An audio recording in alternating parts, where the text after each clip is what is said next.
What happened to YouTubers? Why are adults arguing with children and having Twitter meltdowns? Well, I've got some conspiracies, so listen up. I remember a decade ago, the Mount Rushmore of YouTube, iDubbbz, H3H3, PewDiePie, Filthy Frank. I'm talking content so good, you'd get drunk and act it out.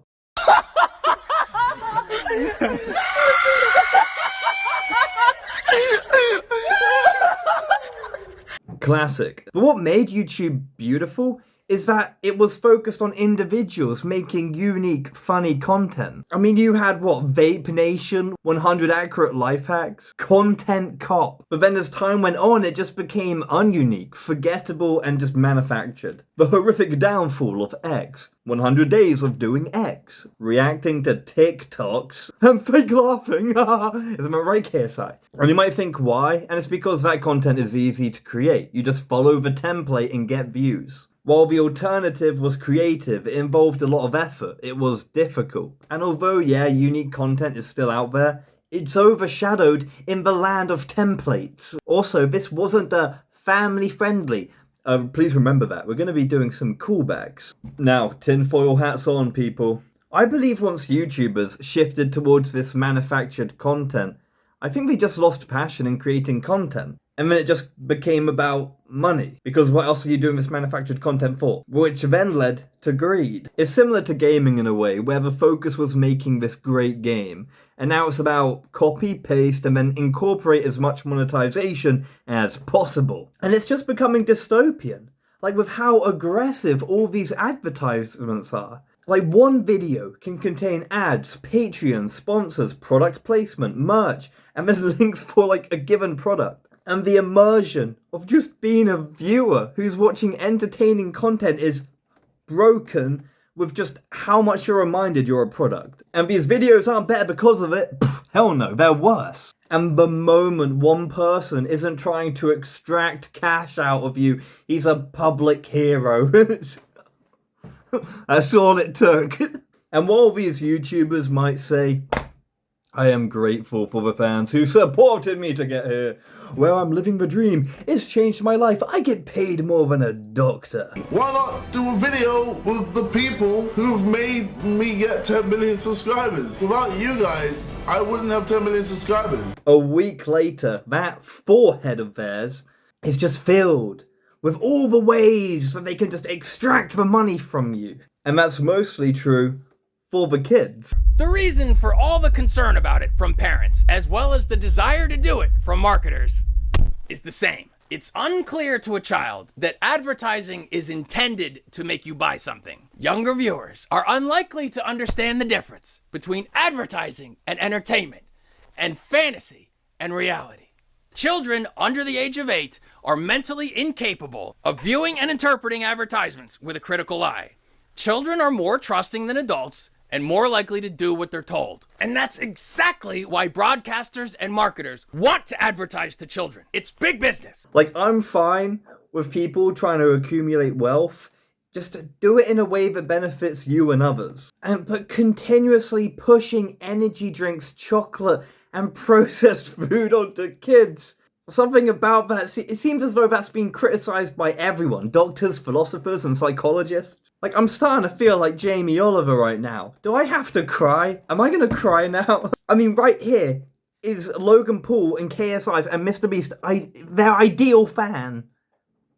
My rage is bringing on electrical interference. But let's explore this more and talk about the villains of YouTube and their sort of evolution. Because, mate, it was Keemstar and Rice Gum. Those were dark times. And usually commentary channels, despite their flaws, they were this immune system to YouTube.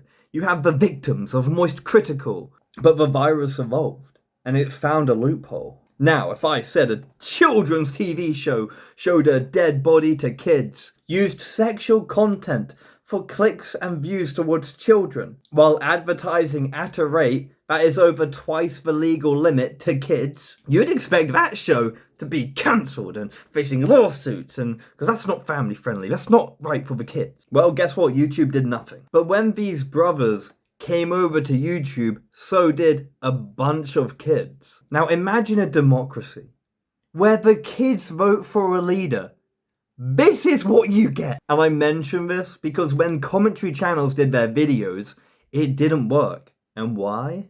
I ask myself. 1. No adult is watching the content to then call them out. 2. Children don't watch commentary channels. 3. They don't understand the severity of a crime. And 4. They're naively forgiving, especially as they're so often glorifying the content creator. Like, here's a great example. Like, do you remember CSGO Lotto? Where Syndicate and Martin promoted a gambling site to kids. YouTubers just getting children to engage in illegal gambling. You know, an addiction with the highest unalive rates. Because remember that YouTubers are so thankful to their fans, and YouTube really cares about them. But did you know they legally got away with it? Because the kids were stupid. They didn't know that if you went deep into the website past 5 hidden pages, you could have entered for free, silly wanker. Don't you just love loopholes? I mean, there are just these interviews and posts given by people who've grown up and, like, talked about it. And it's kind of sad to read. And what annoys me the most is these cowards. They never got to see or confront the victim. Because there was this wonderful disconnect in the whole process. They're not, you know, picking the pockets directly as, you know, this shows. They're just sending you to a website that does it for them. It makes them feel less bad. Now, obviously, this was covered by many commentary channels, especially when they found out that they owned the website. Isn't that a little bit shady? But you know what's really crazy? Syndicate, he just never responded. He ignored it. And it turned out if you just ignore it, nothing happens. You get away with it. Maybe 2 of his most recent videos were disliked and, you know, the comments were mean and he lost a couple subs from people who didn't really watch him anyway. And that was it. YouTube did nothing for years. They've actually kind of stepped up recently, but that was only due to legal pressure from the EU when they started to vote like, should we just step in and solve this problem? And it's not to say it's over. You get pro players promoting these websites in their descriptions all the time. Like, how have we got a video from almost a decade ago and a year ago about the same subject? But then again, how long did the Mr. Beast financial scam ads on YouTube go on for? My point is, this, like, drama, to me, it really showed that you could kind of get away with crimes towards children. You won't lose your channel, your audience probably won't care, and other communities attempting to call it out just have a minimal effect. And because YouTube, like, just kind of never set an example of this is not tolerated, it kind of just kept the door open. Like, you know, because it has always been open. It's just that most YouTubers had common decency and they would never engage in that behavior. But it was kind of inevitable, but that, you know, a couple scumbags inevitably would. Which leads us to the recent history. God, it's like a history lesson in here. So Logan Paul and KSI. Now, these people have both been involved in multiple cryptocurrency scams towards their fans. And there's even a video that KSI did recently react to after trying to hide it, of a friend having to talk him out of selling his fans NFTs where KSI could profit 20 million a day. You know, everyone knows about CryptoZoo where, you know, Logan still hasn't paid anyone back, but he's happy to keep rinsing his fans for money, but God forbid he pays you a dime. But imagine if a television show was promoting financial scams. Like, it'd be shut down. People would actually be facing jail time, obviously. However, with the crypto and NFT stuff, they don't have the same regulations and laws compared to, say, an official market that's made to protect the consumer. Hence, none of these guys will be arrested or face many fines and prison sentences. I love how if I broke into a house and stole thousands of pounds, like, I would be going to prison pretty quickly, right, if I got caught. Yet you have these people where there's so much proof that they had a crypto scam that earned them over, like, what, $500,000, and it's like, nothing happens. You might think, Jesus Christ, the influencers are doing financial scams towards kids. Now YouTube is definitely going to step in, especially when some of it was promoted on their site. And I wonder if they should still hold some accountability, even though it was still, like, say, promoted on Twitter. Especially because you've got to think about the kids, family friendly, you know, protect the kids. Yeah, they did nothing whatsoever. I mean, it's not like YouTube has banned people before for not being family friendly. Now, you might like these guys, but look, in my opinion, they should be banned. That's just kind of how it is. believe it or not, but I have no tolerance for, scam call centers, and especially a YouTuber that is targeting scams towards a young audience. I just don't know why. Now, at this point, Prime was released with so much marketing. It's like beyond shameless. But all of it was towards children. It was an energy drink towards I can't think of another energy drink that targets children other than Prime. Now, the only backlash that it has kind of received was really mostly about its same manipulative marketing, which many doctors were pointing out. But the same thing can be said for Mr. Beast's chocolate company. But then history took a big turn.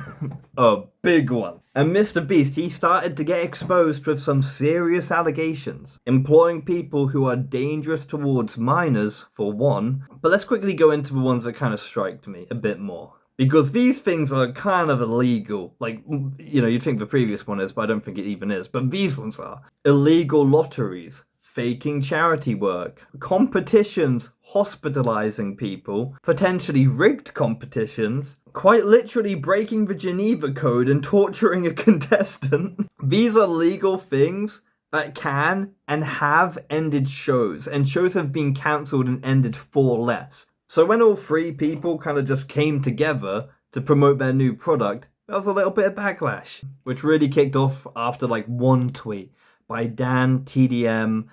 You can pause and read it if you haven't seen it. To this day, he's not responded, but my god, they are still responding weeks later. Now here's a couple of complaints I make and other people make about Lunchable. Number one, your entire business model is based off ripping off another business model and trying to outsell them. It's a useless product. Weren't you trying to sue Messi for ripping off your business model? You're doing it even worse here. Two, you're selling a mildly, if not debatably healthier alternative of an incredibly unhealthy product. So it's crazy how you're going, you care about kids' health. Dude, more kids are eating chocolate, drinking energy drinks, and eating this processed shit because you're promoting it to them and you got a lot of viewers. Even if it's a healthy alternative, just because you get more people to eat chocolate, it doesn't exactly help. And three, this is kind of the third time now you've targeted selling children absolute crap. And number three, all of you likely shouldn't have platforms that communicate towards children. I just have no tolerance for torture and crypto scamming. I'm sorry, is that crazy? 5, your marketing is highly manipulative again. And 6, can you stop pretending you're passionate about business? You're not running the business. You have a percentage of the shares, and in return, you're a walking advertisement. You're passionate about money. You're one step away from being this kid.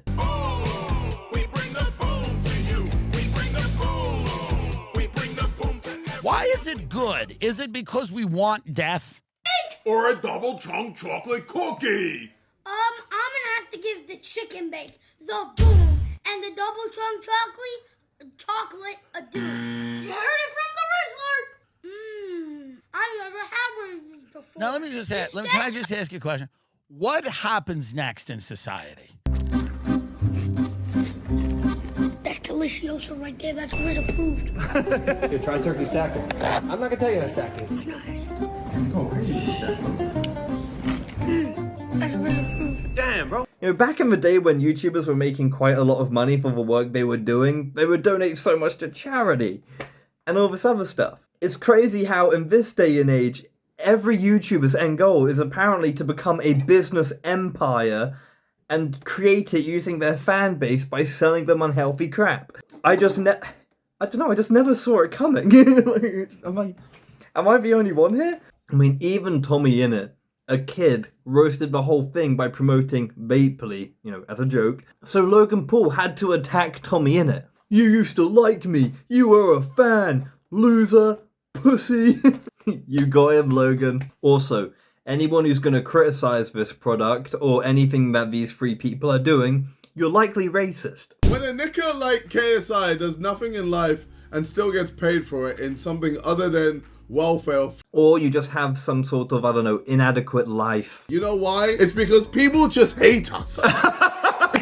That's it. People just hate us. And I've come to realize now in my adult life that hate really is just a feeling of one's own inadequacy. You're dissatisfied with your life, you're unhappy, you're angry because your wife left you, or you suck. So if you got scammed by someone who likely has millions in housing portfolios and investments, or if you just have, you know, a classic take of this is just kind of disgusting and kind of greedy, no, you are an inadequate, jealous, idiot, hater, racist. I got to make it clear to my audience, that's what we are. We are. I didn't even know, dude. But what's crazy is when they're talking to their audience about the drama, they sort of pretend they're winning. They don't make real great points and... Money! How does this benefit their fans? Do better! Do better! That's exactly how I interpreted it as well. Like, let me put this in the context. Imagine being a motherfucker who's angry that we made this. Crackers, bro? You mad because we made crackers? This is what you're mad about? Bruh. Is it immoral to hate a thief? I'm just so inadequate with my life and racist. Oh my god.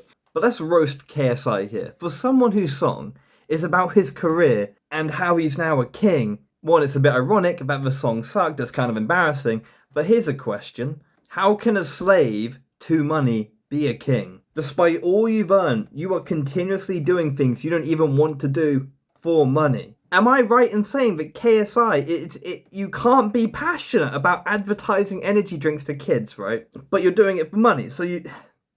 Let's use Logan Paul, because I want to also criticize him too. Just to explain the point in my head that I'm trying to make out. If I said, wear this dumb product and walk around with it, please, you'd probably go no. But if I said, do it and I'll pay you 1,000, you might go yes. But we can all agree that we all hate that. We all wish we had enough money and everything that we could just say no. And especially me, I'm probably a little bit more extreme here. Because when we make these choices in life, I really think it should say follow from the heart, as cringe as that is. That is really what should be shaping your desires, your emotions, your experience. And when money kind of enters that picture or equation, it just slowly distorts what you want and the decisions you make. And then is that you? Or is it you that's been kind of warped out of place because of this kind of additional input that shouldn't really necessarily be there? Like, for example, what do you want to be? Now, most people haven't really explored life enough truly to even know, but they'll often say something that's like a high salary profession that their parents kind of just pushed onto them. And I personally think you should decide that regardless of money, then find a way to get there and make money from it. And I will say, until then, you know, obviously work hard at school. That is your plan B. Your plan B should be solid before you even go for plan A. Because the chances are plan B is what you're going to be falling back on anyway, because plan A is usually very difficult. And quite often plan A just becomes, I just kind of want to hang around with my friends and make memories and do other fun things. I don't care about being a businessman and all this stuff. Just a nice job. But when money's kind of first in the equation, I feel like people just lose parts of their, you know, authenticity. And although we all do make these compromises, I just think we all kind of do or should strive to resist that sort of compromise as much as we can and prioritize ourselves. But for someone with fuck you money to be swayed to the point of advertising bad products to kids, like, that's embarrassing. Take out the money. Are you going to go out your way to advertise bad products to kids? You're going to be like, no, I would rather do something healthy or a toy or some, you know, there's a lot of products out there. So how are you a king when you don't even do what you want to do because you clearly wouldn't want to do that? It's just such a disgusting level of greed that only led to Logan Paul promoting Lunchables during the moment his child was born. You know, this emotional, unique moment, your kid, dude, was, the whole moment is just soured because in your mind you saw it as a promotional piece. That's insane. Hold up, babe, hold the child, go get Lunchables and Prime in here real quick. Am I going insane? Is that not just fucking cringe and sad? A depth that only Logan Paul knows about, like, you know? This is what YouTube has become. But let's end on a bright note. Due to Logan Paul not posting as much compared to what he used to, there's no, like, new children coming in. So all his fan base has kind of, like, grown up and either ignored him and left him, or has even grown up to kind of hate him as they've looked at all the controversies.